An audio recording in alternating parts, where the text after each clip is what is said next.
Could environmental changes result in a change in gender identity? Yeah, of course. And I've said that for years now.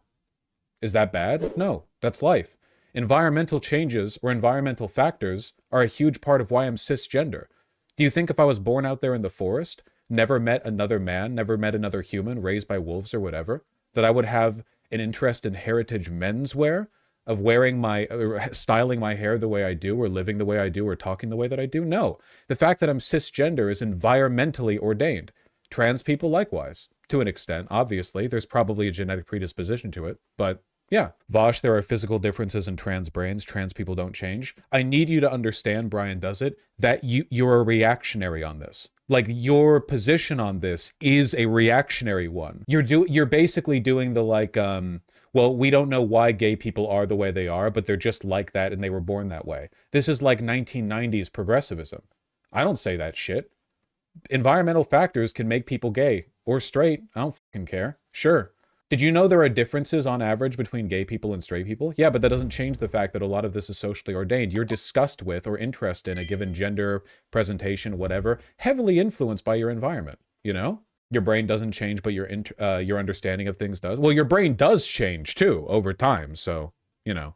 Just to clarify, are you saying you can overcome the symptoms of autism or overcome autism itself? There's no difference. Autism is the social criteria for it. There's no underlying fact of the world that it's pointing to. That's what it is. There's no objective definition of autism. It varies diagnosis to diagnosis, doctor to doctor. You're wrong. I'm not. I'm sorry. I'm not. That doesn't mean it doesn't exist. It just means that the diagnostic criteria for it is socially determined and that it's arbitrary, just like all other social constructs. That's literally. I'm sorry. I'm sorry. They're pinning my hands to the Christ. They're giving me the stigmata. I'm sorry. You're stabbing me in the ribs, but you know, in 3 days I'm gonna come back and you're gonna regret it when I stream again. We have this conversation again. If you're diagnosed as not having autism, then you never had autism. You were misdiagnosed. You don't become autistic. No, there is an underlying fact of the world. There's an objective spirit in your brain. We know the brain changes, but the soul of autism is either in your brain or isn't. It's crazy. It's actually like medieval logic. It makes no sense if you just think about it for a second. Vaush, I was misdiagnosed with autism. Does that mean I stopped being autistic? Maybe. I don't fucking know. Maybe the diagnosis was valid then and not now. Maybe the diagnosis wasn't really valid then. There's no objective marker to determine that. It's kind of just like an intersubjective agreement for the validity of the diagnosis. You know? Me when I'm diagnosed with gay. They were on the money with that one. You're just incorrect on this one. While environmental factors are important, the idea that every aspect of one's behavior or identity is environmentally determined is an extreme oversimplification. But I didn't say that. I just said that environmental factors help determine it. That's like a strong determining factor. I didn't say it was entirely determined by the environment. I never said there aren't genetic components. In fact, I think I've said that like 5. Okay, this is what I mean with you guys. Mr. DNA. So you seem to have not heard the past like 20 times I've said that there are genetic influences. And it looks like you were in chat 11 minutes ago. Oh, you've been here for a while. So, Mr. DNA, smart guy, all that fancy book learning didn't help you with listening to the shit I say, did it? It's a huge amount of this is literally just people not listening and getting mad at me. I don't understand. Why does Google say autism isn't curable? Because for something to be curable, you could take something that would fix it. But I don't think autism is worth fixing or curing, and you don't take anything to cure or fix it. What are you talking about? Also, you're deferring to Google AI on this one? Depression is curable? Have you ever been given a drug by a doctor and the doctor said this will cure your depression? Depression is treatable. The reason it's treatable is because we all acknowledge that depression is a bad thing, and therefore it should be mitigated. You could arguably treat autism or ADHD, but you know what the problem with that is? Autism and ADHD aren't bad. Depression's bad. Autism and ADHD aren't bad. So treating it implies, in a normative sense, that you're correcting for a bad thing. But I'm not a fucking eugenicist like you guys, where you think the soul of autism like exists undying in your mind from birth to death, no matter what the criteria says. This is some autism speak shit. That's what I mean. The idea that you can medicalize this shit to the extent that you do, that's their argument. Like they're making the same claims. They're just approaching it from the different normative framework. You're both coming at it from a skull shape, medical essentialist perspective. You're buying into their language. You know, dog, you're medicalizing it. I can't help you with your cognitive processing problems. I don't know what I'm anti-medicalizing it. I'm demedicalizing it. I'm socializing it, which you'd think we'd be doing more of in this channel. Y'all MF's never heard of the term holistic approach. Discord chat crying right now. Wonder why the Discord stream chat of all groups would be particularly disposed towards being upset with me over this one. I wonder what's been selected for there. Hey, speaking of environmental factors that increase the prominence of neurodevelopmental disorders, if autism could be found with a scan, would that change your opinion? No. Depression could be found with a scan. Your brain chemistry is altered by seeing a scary movie, man. Your brain chemistry is altered by going on a roller coaster. Your brain chemistry is altered when you see a girl's thong poking over her pants. You can detect the mental state with a scan in the brain. What if it was diagnosable at conception? You mean like if there was a genome or something? Well, if they made the definition of autism that genome or whatever, then yeah, that would be like more like Down syndrome, and that it's just an innate like genetic marker that can be like directly, objectively identified. But they're never gonna, because that's not what autism is. That's not what ADHD is either. But that's a totally different thing. And at that point, then it would be a totally different, I mean, that would be like a different thing, you know? Wouldn't be a spectrum if that was the case. The Nazis literally tried to get the autism gene. Yeah, you know, fascist groups are really obsessed with the idea that different states of being, different types of people can be boiled down to like innate genetic differences. I wonder, I mean, but if you read Foucault, maybe you could read a little bit on how the liberal obsession with medicalizing neural states has been weaponized by dictatorships and by the Nazis specifically, because having a like differentiation marker to point to as an objective description of why people are different is really useful if you want to determine what an outgroup is, which is why liberal racial science got really popular after the 17th century, because it was no longer enough to gesture at spiritual difference. Instead, people wanted to start to describe racial differences as being innately baked into the genetic code, which is anti-scientific, because as it turns out, there's more genetic variation within racial groups than there is on average between them. But no. Let's get mad at me for saying that the autism spirit's not a real fucking thing in your brain. Oh my God. Okay, that was satisfying. Thank you. That was like a bit of catharsis there at the... There we go.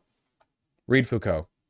That was very satisfying. Okay, all right. So you build up to that, but you know, we worked for it. We worked for it, and now we're here. Begging chat to spend at least one day of the month without any screens, unless to look up needed info like directions or do a Duolingo lesson. Fucking nope. No shot. I appreciate you tackling the idea of neurological change and growth as a human. It makes a lot of people in chat scared, but it does plant a seed, I hope. Yeah, no, all I want for people is to feel as though they are masters of their own fate. That's it. And it bothers me when people act like they're not. That bothers me a lot. Learned helplessness, it's a contemptible element of one's character. I hate that shit. $120 for pants they made out of gold. 120 is at the low end for high quality pants for the most part. You mentioned sexuality and attraction are affected by environmental characteristics. Can you explain how or what you meant? Oh, yeah, 100%. Absolutely, like easily. Yeah. What you're attracted to is heavily affected by your environment. You might have seen, like, I don't know, a hot lady in latex when you were a kid, or a tall teacher you had and you got into like high heels or something.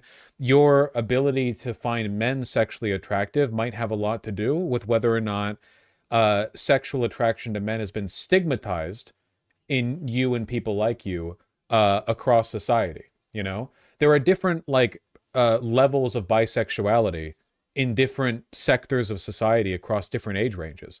Why do you think there are so many trans and queer people in like Gen Z than there are in the silent generation? It's not all just because they're finally able to be open with it. It's because now it's not as stigmatized. It's easier for them to realize it. But anyway, yeah, no, like sexuality, gender, absolutely influenced by environment for sure. You know, like think of, okay, you're all like degenerate freaks, right? You have lots of like, you know, crazy sexual interests. You're into like getting stepped on or getting hit with hammers or whatever, you know.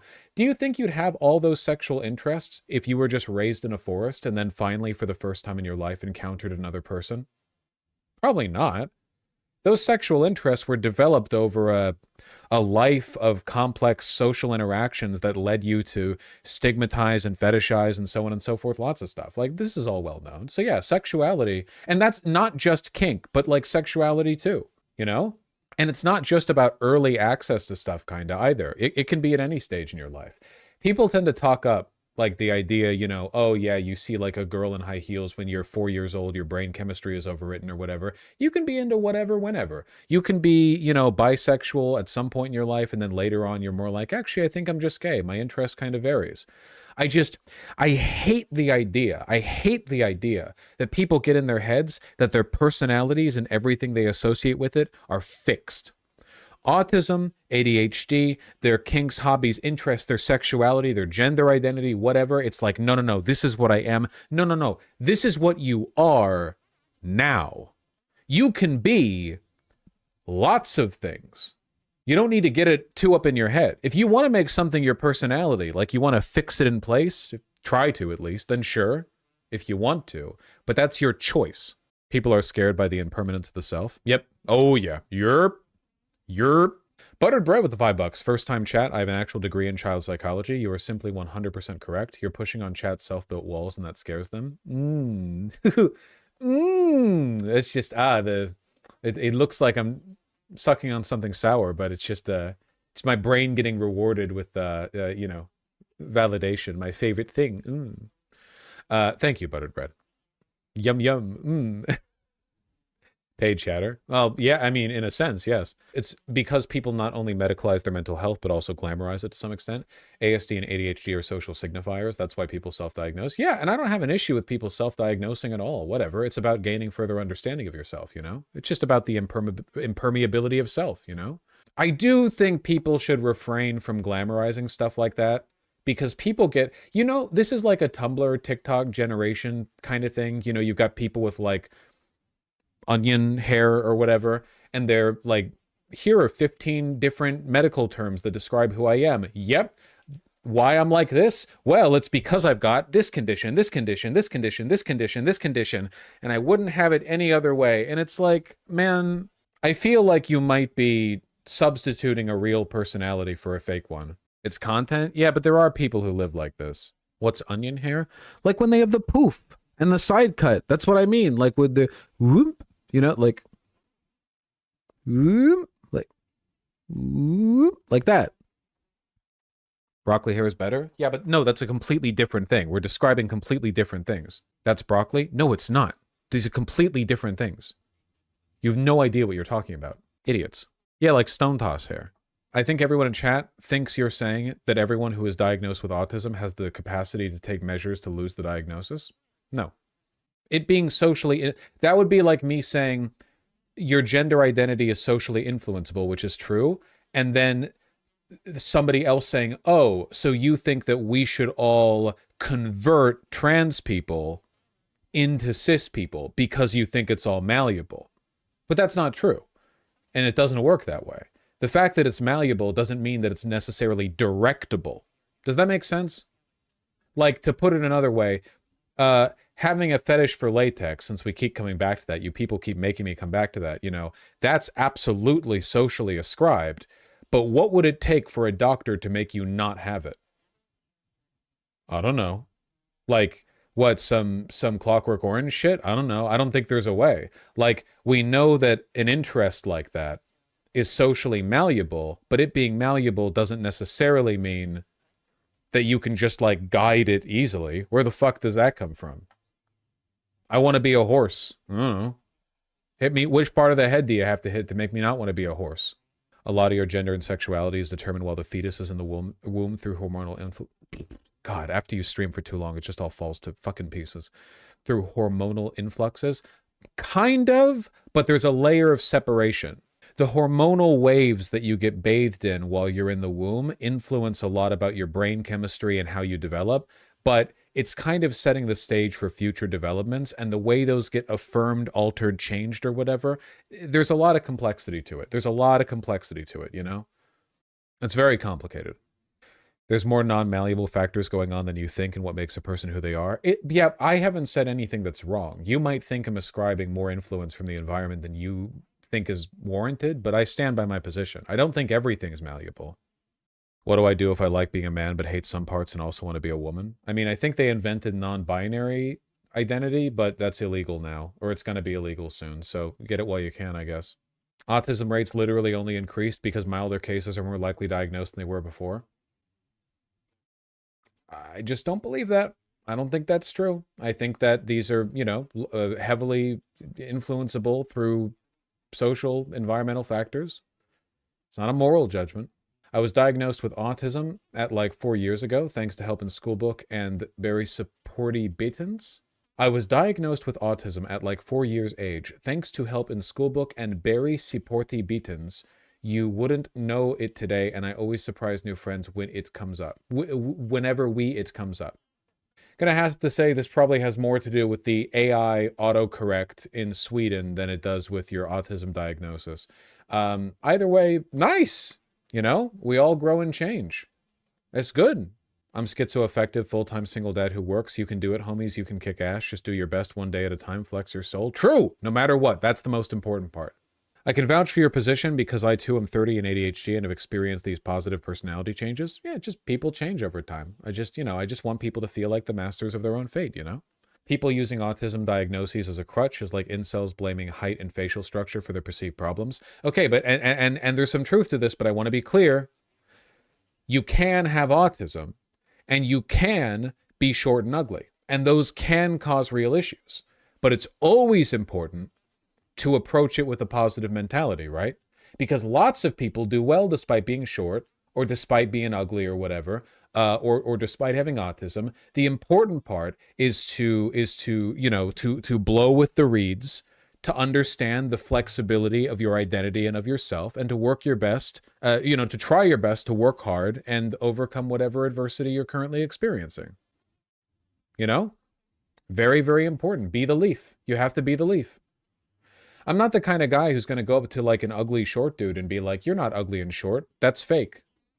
Okay, maybe you are. There are lots of ugly short dudes who pull. Also, you can be less ugly if you want. Watch my 57 clothing segments or something. I don't know.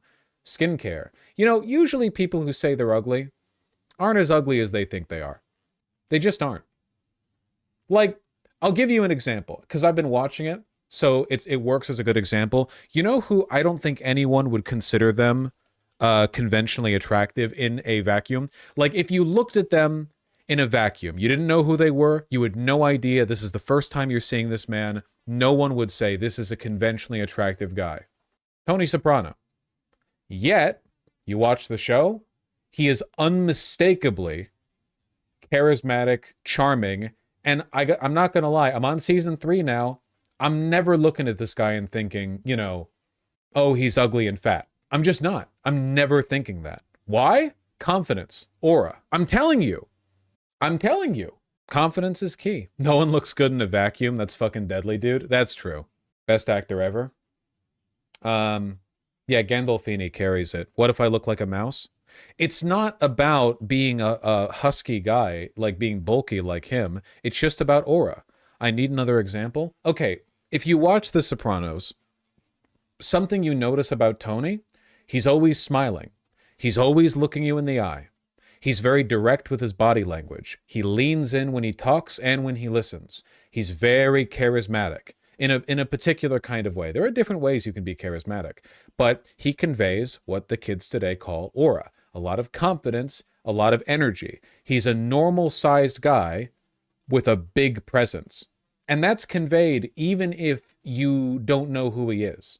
Like, obviously, he's a mob boss. Spoilers to 1 minute into episode 1 of season 1. But even without that, you know who he is. You know, you've got a feel for his energy. Sigma alpha maleism, but leftist. It's not about sigma alpha maleism. It's just confidence. People like to come up with all their weird, like, pseudo-scientific substitute definitions for a very basic concept. And the basic concept is if you're confident, people pick up on that, and it matters. That's the only term you need, you know? I'm just saying. There's a lot you can do. Master of your own fate, etc., etc. So what you're saying is vaccines cause autism? I'll say phones cause autism. How about that? So like the difference between AIDS and a condition, AIDS as a condition and HIV as a virus, autism would be the condition of AIDS, and the thing that causes the autism condition is something else, hypersensitivity? No, I don't. I think we might be too out in the weeds with this one. Your brain is made of soup, and everyone exists at different points on a massive collection of spectrums with regards to your personality. How tolerant are you of weird tastes or textures in your mouth? How much can you handle light or noise, like noise sensitivity, that kind of stuff? How do you respond to direct physical contact? How much do you like this? How much do you like that? How do you respond to this? How do you respond to that? It's a million dials. Everyone's got them.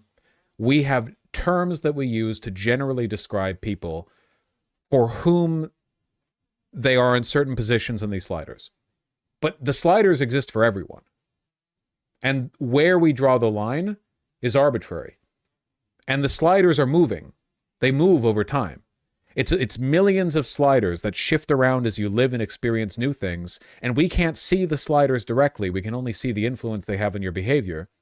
And we have terms that we use to describe generally lump groupings of patterns we've noticed in people with certain types of patterns or certain types of positions on those assumed positions on those sliders. But that's it. And we can't see the sliders directly. And they're always changing. It's just like that.